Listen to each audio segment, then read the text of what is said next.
So Marvel Studios Emperor for Life Kevin Feige hath decreed that the new movie Spider-Man shall henceforth be Peter Parker. For moviegoers with a surface-level knowledge of the character, this probably seemed like an evident and superfluous announcement, but to us comic book creatures, it was a statement that expunged the lingering possibility that Marvel was going to change up the now twice-terminal Spider-Man movie formula and base the new reboot around the Miles Morales character. Which Spider-Man alter ego Marvel ended up choosing was ultimately not going to be that huge of a deal. Because a movie centered around either shade of Spider-Man is equally likely to end up being a jewel-encrusted orgasm as it does being...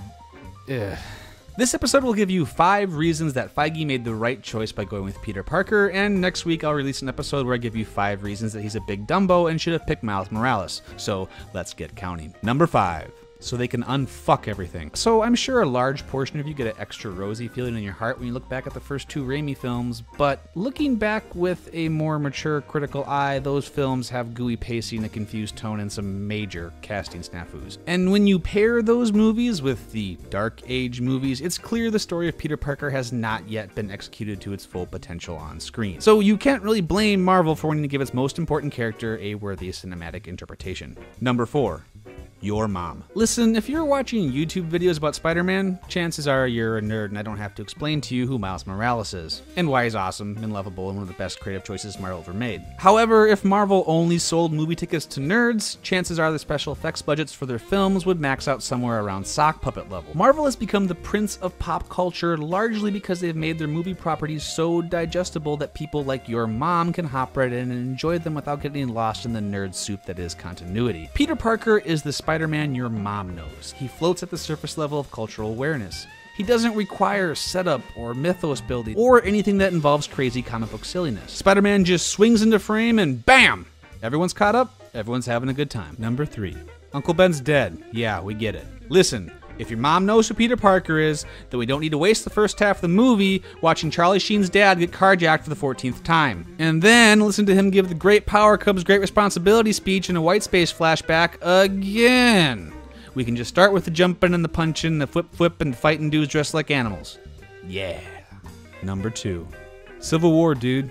Civil War. It's no secret the timing of the Spider-Man movie deal had a lot to do with the production cycle of Captain America Civil War. A very important dimension of the Civil War story is heroes coming forward and making their secret identities known to the public, and the unmasking of Spider-Man is perhaps the story's most iconic moment. Secret identities really aren't a thing in the MCU. Everyone knows who Iron Man, Cap, and Hulk are. Thor is just Thor, and no one else wears masks. So all of a sudden, a new incognito hero they can just yank the mask off of becomes a necessity. Pulling off Spider-Man's mask to reveal Peter Parker is punchy and impactful and would hold a tremendous amount of weight with the average movie-going public, while the reveal of Miles would require much more explanation. And the number 1 reason they got it right by picking Peter Parker? The Parker Legacy. Peter Parker's history is a horn plenty of story arcs that would make for kick-ass movies. Kraven's Last Hunt, The Other, Gauntlet, Shed, No One Dies, Maximum Carnage, The Clone Saga. Okay, so maybe not The Clone Saga. Seriously, please don't make The Clone Saga.